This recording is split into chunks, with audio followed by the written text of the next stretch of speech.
नमस्कार दोस्तों, स्वागत है आपका अपने YouTube channel MK dream GK में, जहां हम 30 डे जीके सीरीज चला रहे हैं। आज है डे 4 और टॉपिक है भारतीय संविधान से जुड़े टॉप 20 बेहद महत्वपूर्ण प्रश्न जो railway, NTPC, SSC, GD, group D और सभी प्रतियोगी परीक्षाओं के लिए बहुत जरूरी है। वीडियो में अंत तक जरूर देखिए। तो चलिए शुरू करते हैं।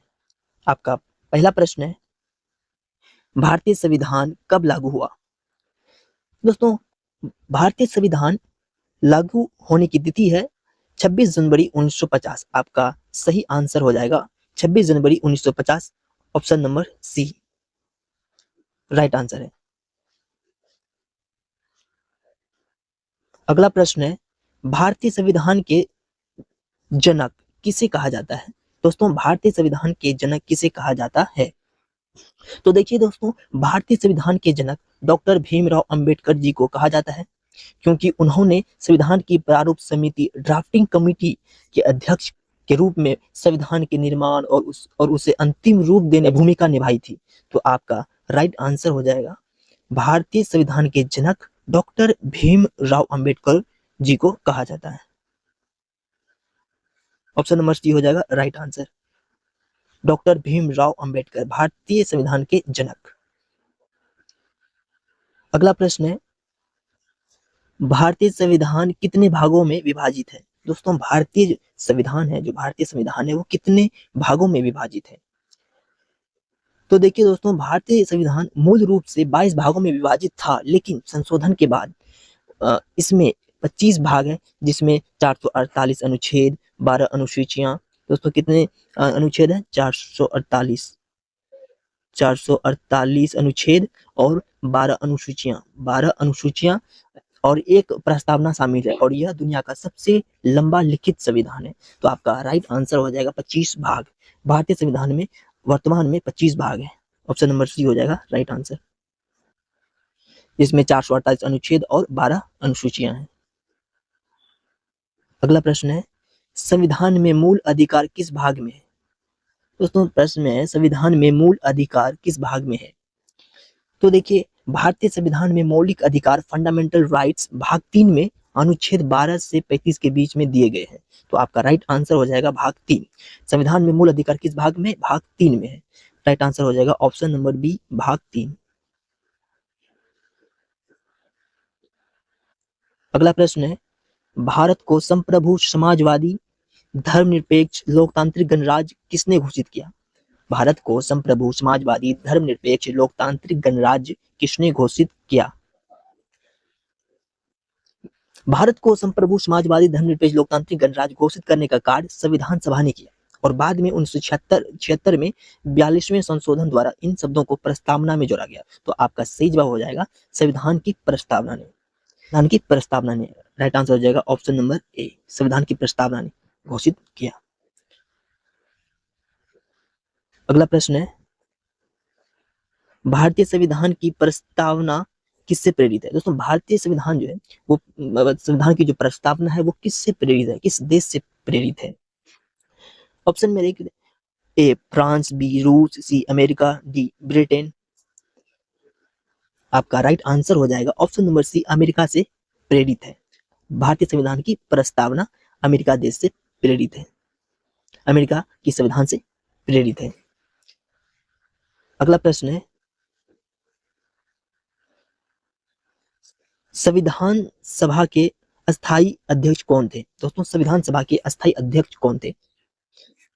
आपका राइट आंसर हो जाएगा डॉक्टर राजेंद्र प्रसाद। राइट आंसर हो जाएगा दोस्तों, राजेंद्र प्रसाद जो है भारतीय संविधान के अस्थायी अध्यक्ष थे। ऑप्शन नंबर बी हो जाएगा राइट आंसर। संविधान सभा के अस्थायी अध्यक्ष डॉक्टर राजेंद्र प्रसाद थे, जिन्होंने 11 दिसंबर 1946 को चुना गया था। वे बाद में भारत के राष्ट्रपति भी बने। जो अस्थायी थे अध्यक्ष डॉक्टर राजेंद्र प्रसाद। राइट आंसर हो जाएगा ऑप्शन नंबर बी। अगला प्रश्न है, भारतीय संविधान में मौलिक कर्तव्य किस देश से लिए गए हैं? दोस्तों, भारतीय संविधान में जो मौलिक कर्तव्य है वो किस देश से लिए गए हैं? किस देश से लिए गए हैं? तो देखिए दोस्तों, भारतीय संविधान में जो मौलिक कर्तव्य फंडामेंटल ड्यूटीज है, वो इन ड्यूटीज की अवधारणा जो है वो रूस पूर्व सोवियत संघ यूएसएसआर के संविधान से ली गई है। तो आपका राइट आंसर हो जाएगा रूस, USSR। तो आपका राइट आंसर हो जाएगा ऑप्शन नंबर बी, रूस। भारतीय संविधान में मौलिक कर्तव्य रूस देश से ली गई है। अगला प्रश्न है, भारत में कुल मौलिक अधिकार कितने हैं? दोस्तों भारत में कुल मौलिक अधिकार कितने हैं? तो देखिए, भारत में वर्तमान में छह मौलिक अधिकार है जो भारतीय संविधान के भाग 3 में है। दोस्तों किस भाग में? भाग 3 में। तो चलिए देखते हैं छह मौलिक अधिकार कौन कौन से हैं। ध्यान से देखिएगा दोस्तों।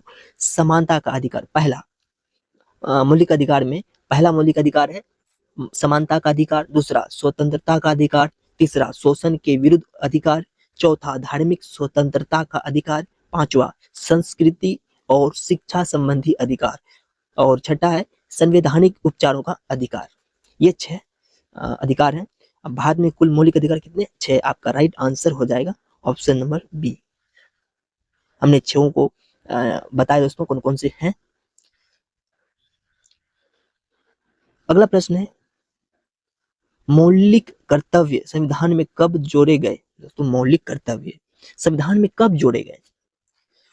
मौलिक कर्तव्य फंडामेंटल ड्यूटीज को भारतीय संविधान में कब जोड़े गए? तो भारतीय संविधान में फंडामेंटल ड्यूटीज 1976 में 42वें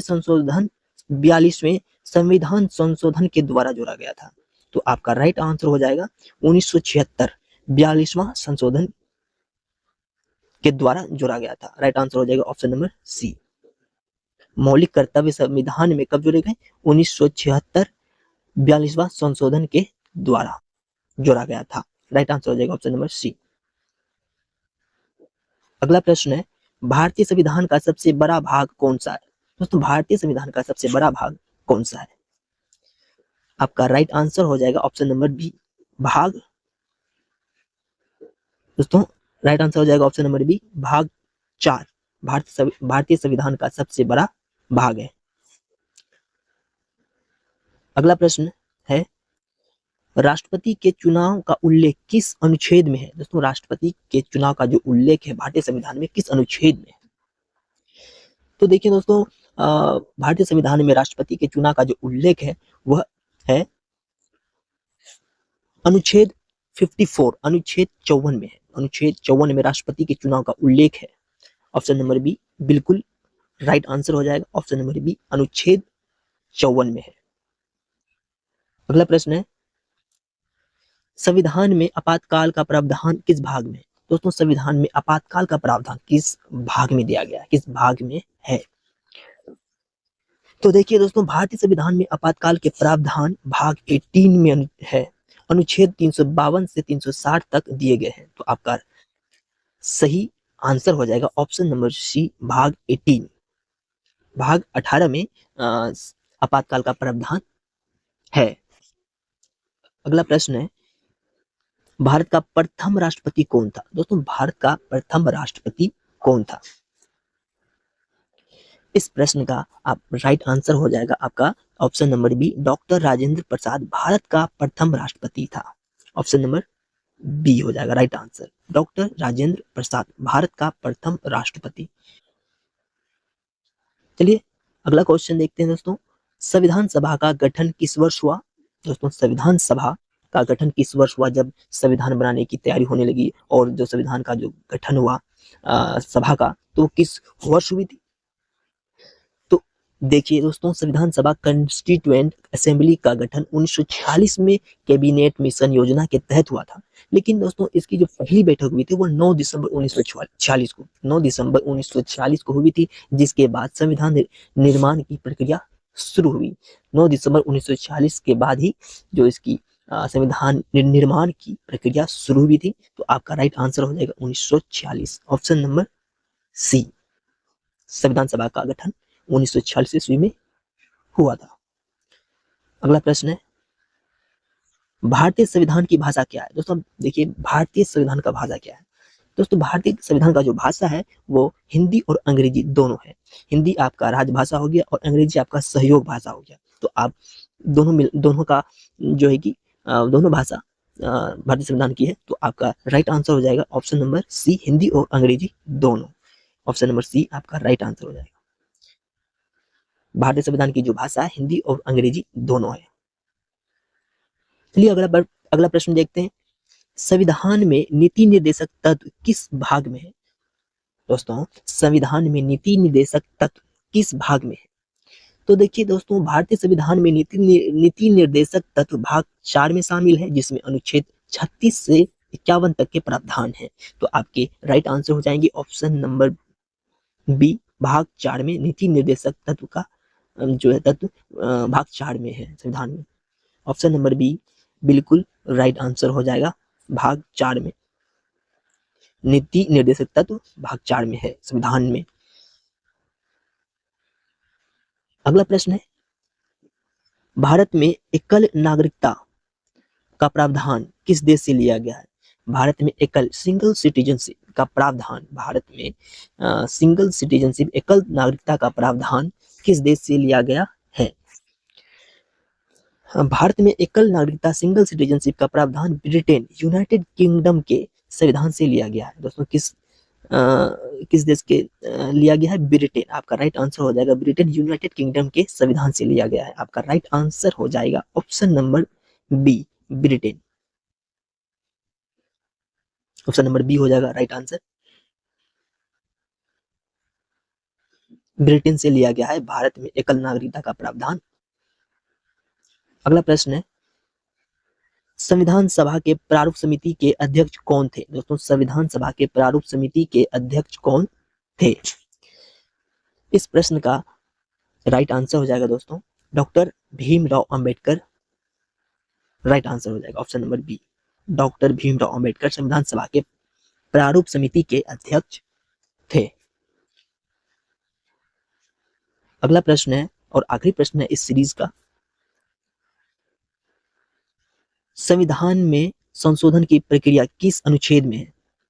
संविधान में संशोधन की प्रक्रिया किस अनुच्छेद में? जब संविधान में कुछ भी संशोधन होती है या किसी भी योजना में या किसी भी प्रकार की जो संशोधन की जाती है दोस्तों संविधान में, तो वो किस अनुच्छेद के तहत की जाती है? तो आप देखिए दोस्तों, भारत संविधान में जो संशोधन की प्रक्रिया होती है वो अनुच्छेद 368 में दी गई है, जो संविधान के भाग 30 के अंतर्गत आता है, और यह संसद की संविधान के प्रावधान में जोड़ने या कुछ बदलने या निरस्त करने की शक्ति प्रदान करता है। आपका राइट आंसर हो जाएगा अनुच्छेद 368 में दी गई है। ऑप्शन नंबर सी हो जाएगा राइट आंसर। अनुच्छेद 368 में दी गई है, संविधान के भाग 30 के अंतर्गत आता है, जो संसद को जो संविधान के प्रावधानों में जोड़ने या बदलने या निरस्त करने की जो शक्ति प्रदान करता है वो अनुच्छेद 368 करती है। तो दोस्तों, अगर आपको यह संविधान से जुड़े टॉप 20 जीके प्रश्न पसंद आए हों तो वीडियो को लाइक, शेयर और चैनल को सब्सक्राइब जरूर करें। कमेंट में बताइए आपने कितने प्रश्न सही किए। मिलते हैं नेक्स्ट वीडियो में, तब तक पढ़ते रहिए, मेहनत करते रहिए। जय हिंद।